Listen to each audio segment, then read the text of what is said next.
있느냐 없느냐에 따라서 어떤 공동체의 미래가 완전히 달라졌거든요. 현재가 완전히 달라졌거든요. 이 비전이 있는 공동체는 흔들리지 않아요. 옆으로 새지 않아요. 한 방향으로 힘을 모아 움직입니다. 큰 힘들을 해나갈 수가 있어요.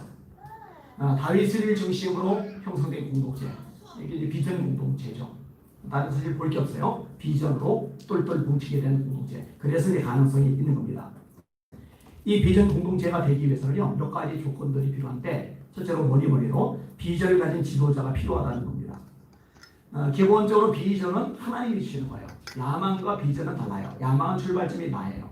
비전은 출발점이 하나님입니다. 성령께서 임하시면 비전이 주어지죠. 말세대가 되므로 모든 육체에게 부어주리니 너희 자녀들은 예언할 것이요 너희 젊은이는 환상을 보고 너희들 그네를 꿈을 꾸리라. 젊은이는 환상을 본다 할 때 그 환상이 비전이거든요. 성령이 임할 때 비전이 주어지는 거예요. 하나님이 아브라함에게 비전을 주십니다. 너는 너희 본토 친척 아비 집을 떠나 내가 너에게 지시하는 땅으로 가라. 내가 너를 저주하는 자 저주하겠다. 너를 축복하는 자 축복하겠다. 너 복의 근원이 되게 해 주겠다. 하나님이 아브라함에게 비전을 주지 않으셨다면 아브라함은 우상의 땅에서 그렇게 늙어가고 사라지고 말았을 겁니다. 비전이 주어졌기 때문에 진짜 열방 가운데 뛰어난 이름, 열국의 아비라는 아브라함이라는 이름으로 알려지게 되는 거죠. 하나님께서 모세에게 비전을 주십니다. 이스라엘 구원하는 겁니다. 호레산 떨기나무 불꽃 가운데서 하나님이 모세에게 이 비전을 주는 거예요. 너 내 백성 건져내라. 내가 반드시 너와 함께 있을 것임이니라.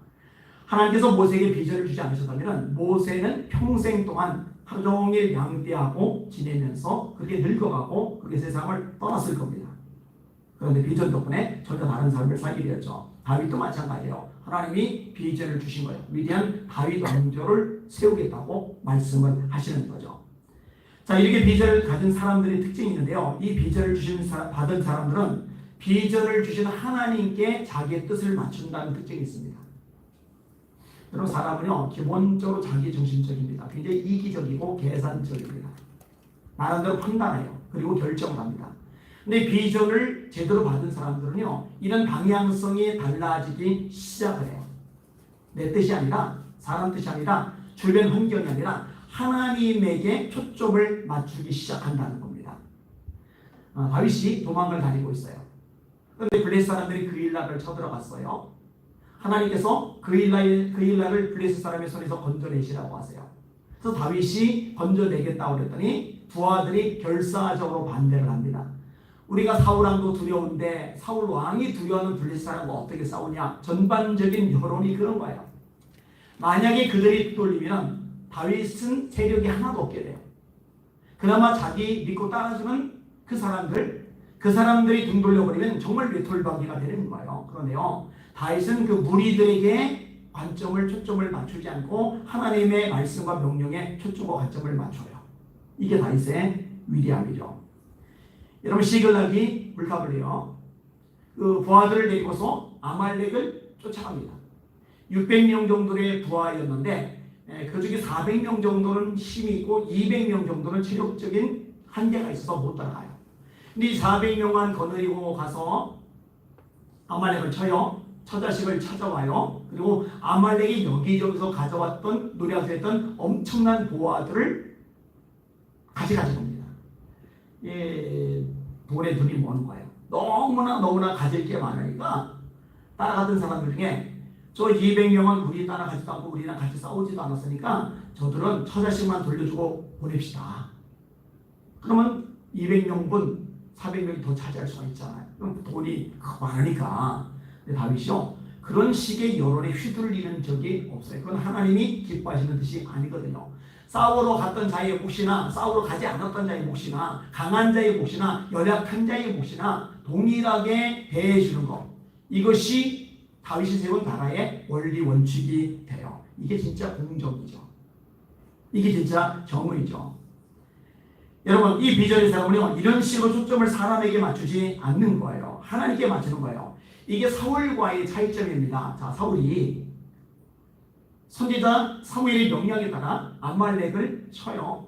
아말렉이 또 동작을 하잖아요. 왜 아말렉이 또 동작을 하느냐? 출애굽기 17장에 보니까 이스라엘 백성들이 뒤쳐졌을 때 이 뒤쳐진 이스라엘 백성들을 쳤던 사람들이 아말렉이거든요. 그들에 대한 심판을 하나님의 사무엘을 통해서 사울에게 명령하신 거예요. 자, 아말렉을 쳤어요. 다 진멸하라고 하셨어요. 근데 소와 양 좋은 것들을 살려와요. 그래놓고는 여호와의 명령을 다 행했대요. 내게 들리는 양의 소리, 소의 소리는 뭡니까? 그거요. 하나님께 제사 드리려고요. 근데 유명한 말이 나오죠. 순종이 제사보다 낫습니다. 왕이 여호와의 명령을 버렸기 때문에, 말씀을 버렸기 때문에 하나님도 왕을 버리셨습니다. 사무엘이 말합니다. 내가 백성들을 두려워해서 그렇겠습니다. 왕이 된 지 얼마 안 됐어요. 이스라엘의 초대 왕이란 말이에요. 그러니까 왕권이 뿌리 깊이 내린 상황이 아니에요. 이런 상황에서 백성들이 등을 돌려버리면 왕권 자체가 흔들려요. 그러다 보니까 이 백성들의 여론에 맞춰주는 거예요. 그들이 원하는 대로 해주는 거예요. 하나님의 말씀에 어긋남에도 불구하고. 이게 다윗과 사울의 결정적인 차이점이에요. 다윗은 전체가 싫다고 해도, 전체가 안 된다고 해도, 전체가 반대해도 하나님이 된다면 하는 거예요. 근데 사울은 휘둘려요. 비전의 사람이 못 되는 거죠. 여러분, 비전의 사람이 또 하나의 특징이 뭐냐면요, 쉽게 낙심하거나 주저하지 않는다는 겁니다. 하나님께서 요셉에게 비전을 주셨어요. 해와 달과 11개의 볕단이 절을 해요. 해와 달과 별들 11개의 볕단이 절해요. 이 두 가지 꿈으로 나눠진 거죠. 자, 이 비전을 가진 요셉이 정작 인생 속에서 형통을 누리느냐? 아니요, 비비 꼬여요. 완전히 꼬여요. 꼬여도 너무 심하게 꼬여요. 형들의 미움을 받는 거예요. 구덩이에 던져지는 거예요. 묶여서 노예로 팔려가는 거예요. 애굽에서 노예살이가 시작이 되는 거예요. 그리고 억울하게 2명을 뒤집어 쓰고 감옥에 처박히는 거예요. 생각해봐요. 이 중에 한 가지만 겪어도요, 원망합니다. 불평합니다. 짜증납니다. 낙심합니다. 이 중에 하나만 겪어도요, 감옥 한 번만 가도, 노예로 끌려가기만 해도, 실제로 노예살이만 해도, 구덩이에 던져져서 살해의 위협성에 한번 놓이기만 해도요, 사람이 그냥 완전히 주저앉아버려요. 흐물흐물해져 버려요. 근데 요셉은요, 이 모든 과정을 혼자서 다 겪었거든요. 그것도 어린 나이 17살 때부터, 감수성이 한창 예민할 때부터 겪었거든요. 그런데 낙심하지 않아요. 원망하지 않아요. 책임 전가하지 않아요. 이를 갈면서 원한에 몸서리치지도 않아요.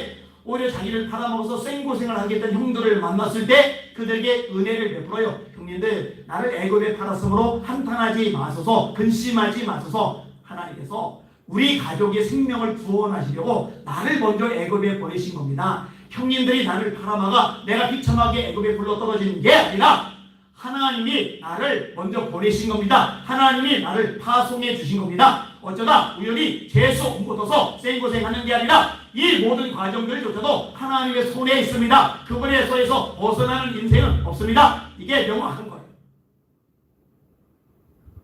사실요, 이것만 명확해져도요, 사람이 굉장히 강해집니다. 야, 요 너머에 또 어떤 일이 나를 기다리고 있을까? 요 문제 너머에 어떤 기적이 나를 또 기다리고 있을까? 이런 식으로 관점이 바뀌면서 그 환경 속에, 처지 속에 빠져 들어가는 게 아니라 그 너머를 바라보면서 기대와 소망을 가지게 되는 거거든요. 하나님 말씀 중에 제가 좋아하는 구절이 하나 있는데, 다만 이뿐 아니라 환난 중에도 즐거워하나니, 환난은 인내를, 인내는 연단을, 연단은 소망을 이루는 줄 알미리라. 환난이 지금 상황인데 결론은 뭐냐? 소망이에요. 환난은 인내를, 인내는 연단을, 연단은 소망을 이루는 줄 알미리라. 사실 다듬어지는 과정이고 성숙해지는 과정이고 우리가 주님을 닮아가는 과정이기도 하죠. 모난 돌이 이리저리 부딪히면서 하루에 도착할 때 비로소 맨질맨질하고 원만한 돌로 바뀌는 거지, 상위의 돌이 부딪힘이 없이 그냥 하루로 던져지면 모난 상태 그대로 있거든요. 성경은 말씀합니다. 내 형제들아, 너희가 여러 가지 시험을 만나거든 온전히 기쁘게 여기라. 이는 너희 믿음의 시련이 인내를 만들어낸 줄 너희가 압니다. 인내를 온전히 이루라. 이는 너희로 온전하고 구비하여, 갖춰지는 걸 구비라고 그러죠. 구비서류 그러잖아요. 온전하고 구비하여 모든 선악을 일 온전하고 구비하여 조금도 부족함이 없게 하려 함이라. 이렇게 말씀하고 계시는 겁니다. 사랑하는 여러분들, 낙심하지 말고 비전을 가진 사람답게 힘을 내시고 전진하시는 여러분들 되시기를 주님의 이름으로 축원합니다. 우리가 손을 내가되 낙심하지 말지니 포기하지 아니하면 때가 이름에 거두리라. 따라서 지도자는요 반드시 비전의 사람이 되어야 합니다. 지도자가 비전이 없으면요 그 공동체에 속한 멤버들이 불쌍한 거예요. 흔들리거든요. 흐려져버리거든요. 기준을 잡을 길이 없어요. 지도자가 비전이 있어야 되는 거죠. 지도자가 자기 배를 채우는 데 관심이 많아봐요. 지도자가 시대를 따라가는 사람이어봐요. 지도자가 욕심을 따라가는 사람이어봐요. 지도자가 사람 눈치 보고 사람들의 견해에 따라서 왔다 갔다 휘둘리는 사람이어봐요. 지도자가 그냥 안전 위주로 움직이는 사람이어봐요. 뭘 기대하고 바라볼 수가 있겠어요. 비전에 따라서 움직이는 사람이어야지 따라가는 공동체도 따라가는 멤버들도 같이 위대한 일을 경험하게 되는 거죠. 자, 비전 공동체가 되기 위한 첫 번째 존재는 리더가 비전의 사람이 되어야 한다는 겁니다. 제 비전은 뭔지 아세요? 한국교회예요. 지하 개척교회 때부터 한국교회였어요. 뇌수술 앞에 두고서도 오로지 한국교회 살려주세요. 그 기도였지 고쳐주세요. 살려주세요. 안에 애들 어떻게 해요? 하나도 그 기도가 안 나왔어요. 제 기도는 한국교회예요. 제 비전이 뭔지 아세요? 대한민국을 바로 세우는 거예요. 대한민국이 선교하는 나라부터 서서 주님 재림 전에 수많은 나라 열방 가운데 선교사를 파송하고 구원받은 열매들을 맺은 다음에 재림하신 주님을 맞이하게 하는 게 저의 비전이에요. 하나님께서 저에게 주셨어요. 할렐루야! 저는 흔들리잖아요. 흔들려 본 적이 없어요. 이런 목회하면서 교회적으로 힘들었던 적이 없었겠어요? 마음 상했던 적이 없었겠어요? 사람들의 배신을 경험하지 않았겠어요? 문제와 사건이 발생하지 않았겠어요? 장애물이 없었겠어요? 많았거든요. 심지어 안 해줘서도 목사님 맨날 비전 얘기하는데 뭐 보여주는 것도 없고 이러던 것 있었거든요. 12년 전에 15년 전에. 지금은 그런 소리 일절 안 하지만 왜냐면 저에게 비전이 명확하니까 흔들릴 이유가 없는 거예요. 눈에 안 보여도 손에 안 잡혀도 지금 당장 뭔가 조짐이 안 보여도 뭔 상관이에요. 말씀하신 분이 하나님이시고 주신 분이 하나님이시라면 이거는 명확하거든요. 의심할 여지가 없거든요. 반드시 이루어지거든요. 이걸 바라보는 것뿐이죠. 리더가 비전의 사람이 되어야 하는 거죠. 자, 두 번째로요. 또 하나의 중요한 요소가 있는데요. 비전 가진 지도자를 향해서 멤버들이 다른 사람들이 신뢰를 보일 필요가 있다는 겁니다. 물론 일단 지도자 자체가 신뢰를 받을 만 해야 되겠죠. 존경받을 만한, 인정받을 만한, 신뢰하고 따를 만한 지도자가 된다는 거 만만치는 않은 일입니다. 우루과이라는 나라는 좀 약소국가죠. 근데 약소국가의 대통령인 호세 무이카라는 사람은요 굉장히 유명합니다. 호세 무이카. 이 세계적으로 많이 알려졌어요. 우리나라 사람에게도 많이 알려진 인물입니다. 이유가 있어요. 이분이 1935년 월 우루과이에서 출생을 합니다. 1970년 투옥 후 탈옥합니다. 또다시 붙잡힙니다. 85년 군부 독재 정권이 무너지고 정계에 투신을 합니다. 14년간 또 감옥 생활을 합니다. 그러다가 1999년 상원의원이 되고 2005년 농목축수산 장관이 됩니다. 그리고 2010년도 대통령에 취임을 합니다. 그런데요, 이분이 대통령이 되고 나서 이전의 권력자들과 전혀 다른 삶의 모습을 보이는 거예요. 첫째로 대통령 궁을 노숙자 쉼터로 내어줬어요. 만약에 대통령 궁 청와대를 노숙자 쉼터로 내어준다 그러면 막 세계가 발칵 뒤집힐 거예요. 그죠? 둘째로 대통령 월급의 90%를 빈민주택 기금으로 기부를 합니다. 자기 배를 채우는 데 관심이 없고 어려운 사람을 돕는 데 관심이 있는 거예요. 셋째로 28년째 타고 다니던 폭스바겐 비트를 타고 다녔어요. 여러분 대통령은요 좋은 승용차를 타고 다니도록 국가에서 다 비용을 제공해 주거든요. 그런데 28년째 원래 타고 다니던 그 차를 그냥 타고 다닌 거예요. 네 번째로 경호는 반품이요. 다섯 번째로 집은 33년대 자기가 원래 살던 전동 가옥에서 그대로 살아요. 그 다음에 집권 이후에 우루과이가 매년 5.5%의 경제 성장률을 이룹니다. 그래서 우루과이 국민 소득이 15,000불 이상으로 막 급성장을 해요. 그러니까 자기 실속이 전혀 없는 거예요.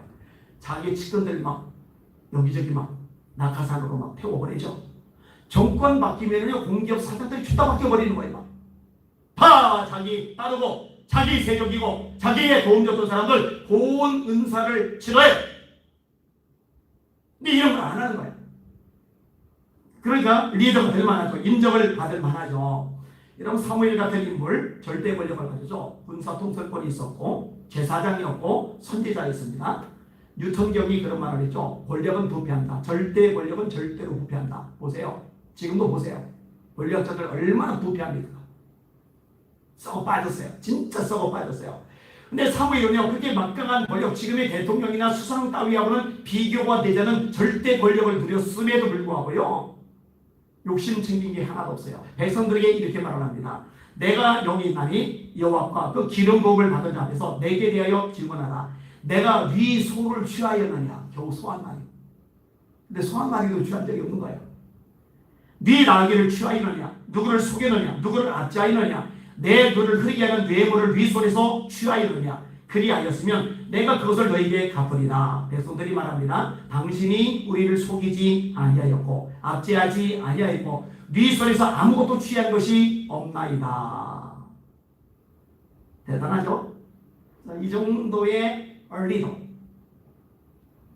이런 리더가 먼저 있는 게 필요한 거예요. 근데 여러분요, 리더가 정말 하나님의 비전을 받았고 자기 삶을 지켜나가고 존경을 받을 만하고 정말 선한 영향력을 미침에도 불구하고 이 백성들이, 이 멤버들이 따라주지 않으면, 협력해주지 않으면 이 골치 아파요. 목사님 그런 일이 가능합니까? 정말 훌륭한데, 정말 탁월한데, 정말 헌신적인데, 정말 깨끗한데, 정말 하나님 앞에 올바로 서 있는데도 불구하고 백성들이 안 따라줄 수도 있는 겁니까? 예, 있어요. 얼마든지 있어요. 죄성이 있기 때문에. 자, 예를 들어서 모세를 뽑을게요. 모세에게 비전 주신 거 하나님이죠?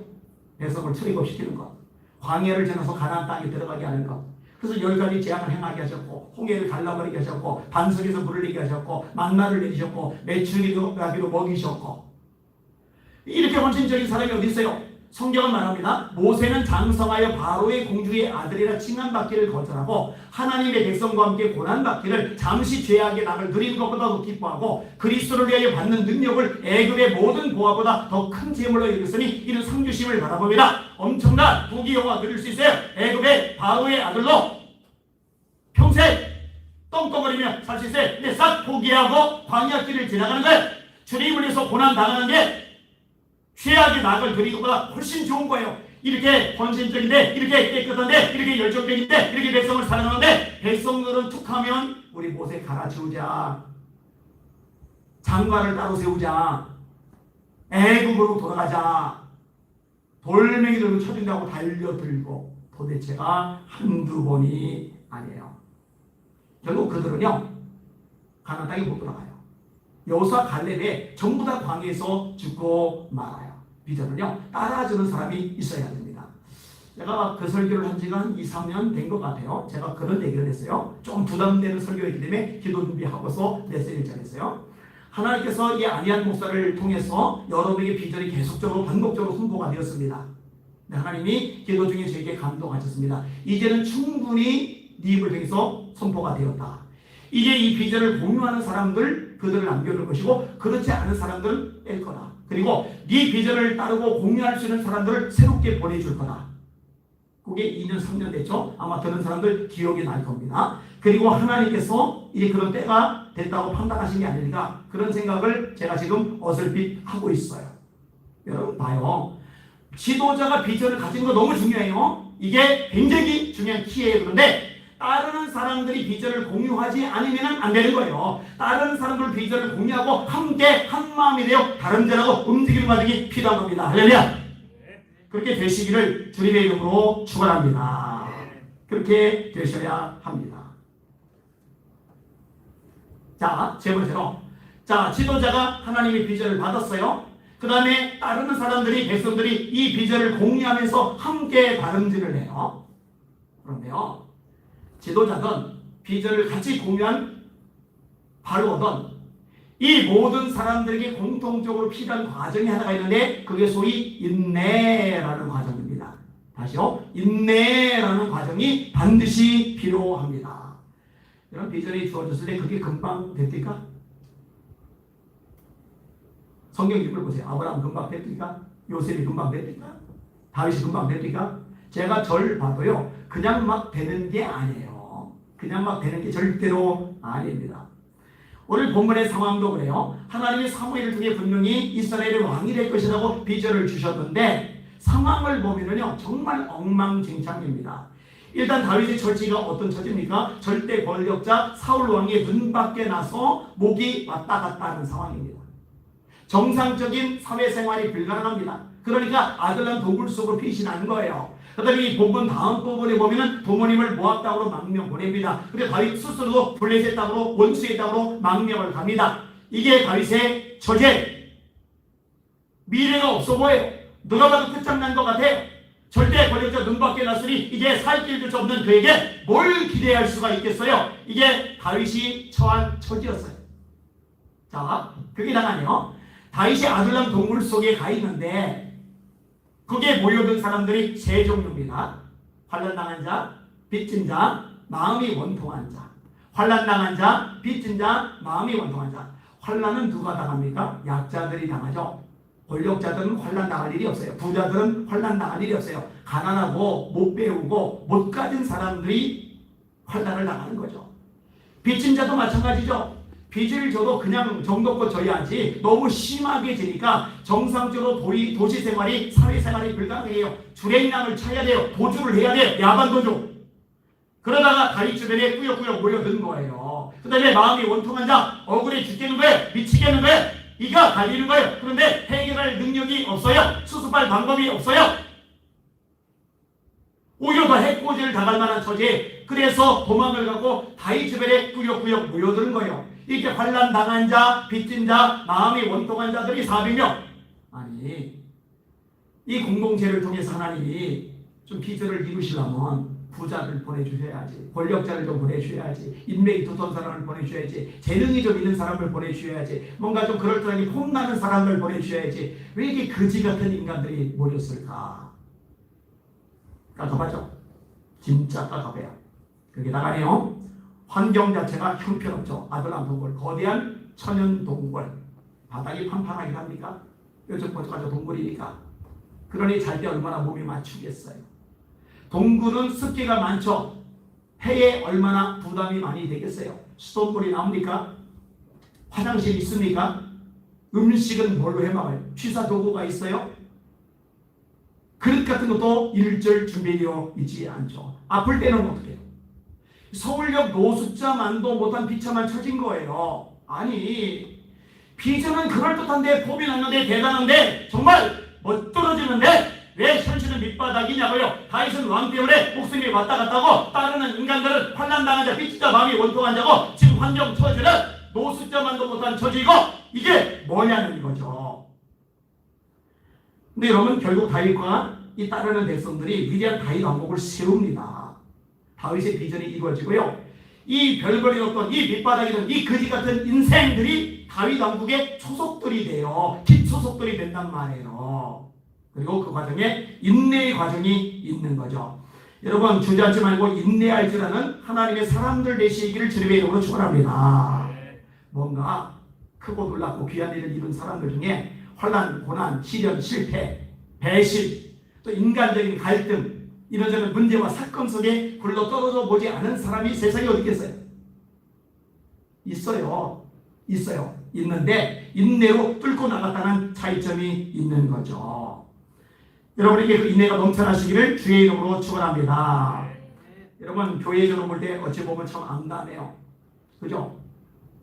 정치 권력이 교회를 압박하고 있고 예배는 지금 완전히 흥분해져 있고 다음 세대는 무너질 만한 상황이고 선교사들은 지금 비상 상황에 굴러 떨어졌고 교회 개정 상태가 어려워지면서 선교비를 먼저 중단하는 일이 발생하고 덕분에 선교지에서 아직 남아있는 선교사들은 거기서 활동도 못하고 있는데 생활비까지 끊어지니까 진짜 목구멍이 포도청이 되어버린 이런 골치 아픈 상황이 되어버린단 말이에요. 그리고 코로나는 그럼에도 불구하고 그칠 기미가 전혀 보이지 않고 여러분 이럴 때 목회자가 뭘 해야 되겠어요? 이럴 때 목회자가 뭘 해야 되겠어요? 하나님 말씀에 서서 하나님의 말씀을 시대적으로 제대로 분별해서 있는 그대로 선포해서 성도들이 하나님의 말씀에 서 있을 수 있도록 외쳐야 하죠. 할렐루야! 이런 메시지가 필요한 시대입니다. 이 과정에 인내가 필요한 거죠. 때때로 눈물이 필요한 거죠. 사람이 뭐라 하느냐 하지 않느냐가 중요한 게 아니라 언론이 어떻게 평가하느냐가 중요한 게 아니라 내 처지와 여건이 어떠냐가 중요한 게 아니라 이 시대를 하나님이 어떻게 보시느냐, 성경적으로 이 시대를 어떻게 해석해야 되느냐, 그리고 우리는 이런 세대 속에서 어떤 태도를 선택하고 어떤 식으로 믿음생활을 해야 되느냐 정확하게 외쳐야죠. 때로 많이 들어도, 때로 욕먹어도, 때로 힘들어도, 때로 지쳐도 인내하면서 씨를 뿌려야죠. 그리고 성도들은 어떻게 해야 돼요? 그렇게 주어진 말씀을 붙잡고 하나님 앞에 씨름해야죠. 필요하다면 선한 싸움을 싸워야죠. 주님께서 원하시는 삶에 인생을 쏟아붓고 투자해야죠. 이런 과정을 통해서 하나님의 일이 펼쳐지는 거 믿으시기를 주님의 이름으로 축원합니다. 아니 한국교회 회복과 부흥 그게 늘 관심사인데 우리 대한민국이 바로 세워지는 게 그게 관심사인데 지금 보니까 이전보다 좋아지기는커녕 더 깜깜해서 한 줄기 빛마저 보이지 않는 깜깜함이 진짜 한 치 앞도 내다볼 수 없게 만드는데 그거는 인간적으로 보는 얘기고 세상이 어떻든 시대가 어떻든 문화가 어떻든 환경이 어떻든 국가가 어떻든 정치, 경제, 사회, 문화, 언론, 교육 어떤 영역이 어떻든 저렇든 여전히 모든 만물과 세상의 진짜 주인은 하나님이라고 제가 수없이 외치잖아요. 이거 놓치지 마시기를 주의 이름으로 축원합니다. 이거 붙잡아야죠. 하나님의 말씀을 붙잡아야죠. 일어나라, 일어나라, 빛을 발하라, 일어나라, 앉아있지 말고 빛을 발하라, 같이 깜깜하게 있지 말고 빛을 발하라. 이는 내 빛이 이르렀고 여호와의 영광이 네 위에 임하였으리라. 보라 어둠이 땅을 덮을 것이며 어둠이 땅을 덮는데 캄캄함이 만민을 가리려니와 깜깜한 게 사람들을 다 가려버리는데 얼마나 어두운지. 그런데 여호와께서 네 위에 임하실 것이며 여호와의 영광이 네 위에 나타나리니 나라들은 네 빛으로 왕들은 비치는 네 광명으로 나오리라. 권력자 왕들이죠. 이 왕들이 치고들고 짓밟아 죽이는 게 아니라 이 왕들이 빛을 보고 나온대요. 나라들이 이 빛을 보고 나온대. 하나님의 영이 임하면 하나님의 영광이 임하면 깜깜한 어둠 속에 일어나게 되고 빛을 발하게 된대요. 이 말씀을 붙잡고 이 말씀대로 대기해달라고 기도하고 선한 싸움을 싸워야죠. 저는요 거꾸로 지금이야말로 하나님의 인정을 받은 찬스다. 지금이야말로 하나님께 눈도장을 찍을 기회다. 제가 이 생각을 계속 하는데 이걸 잘 못 보는 것 같아요. 못 보는 분도 있는 것 같아요. 이럴 때 휩쓸려 가지 않고 예배를 선택하고 하나님을 선택하고 말씀을 선택하고 기도를 선택하고 복음 전도를 선택하고 하나님께서 기뻐하시는 것을 선택하면은 하나님이 보시고 야, 너 이런 시대에도 신체가 굳네. 너 합격. 이렇게 하실 거 아니겠어요? 제가 최근에 하나님께서 안리한 목사인데 합격이라고 말씀하시는구나 이런 느낌이 막 드는 거예요. 얼마나 감사하지. 여기는 여러분들도 이런 감동이 있으시기를 주님의 이름으로 축원합니다. 말씀을 정리하겠습니다. 지도자가 비전이 있어야 돼요. 그리고 성도들이 이 비전에 동참할 수 있어야 됩니다. 그리고 지도자와 성도들이 비전을 가졌다고 이게 저절로 그냥 쉽게 이루어지는 것은 아니에요. 여러 과정들이 있어요. 우여곡절이 있어요. 여기에 인내가 필요한 거예요. 하나님만 바라보고 묵묵하게 눈물로 씨를 뿌리는 과정. 이 과정 이후에 하나님에 대해 하나님의 방법으로 하나님이 역사하셔서 하나님의 놀라우심을 위대하심을 능력을 기적을 역사를 축복을 나타내실 줄 믿습니다. 이것을 경험하는 저와 여러분들 모두 되시기를 예수님의 이름으로 축원합니다. 아멘. 찬양을 불러야 되는데 반주자가 위가 좀 상태가 안 좋죠. 우리 합심해서 한번 기도하겠습니다. 음악 들어주세요. 소저희가 음악 들고 박한사가 마이크 들고 자, 있는 곳에서 두 손 높이 들고 하나님 앞에 기도를 합시다. 하나님 아버지, 제가 세상에 이리저리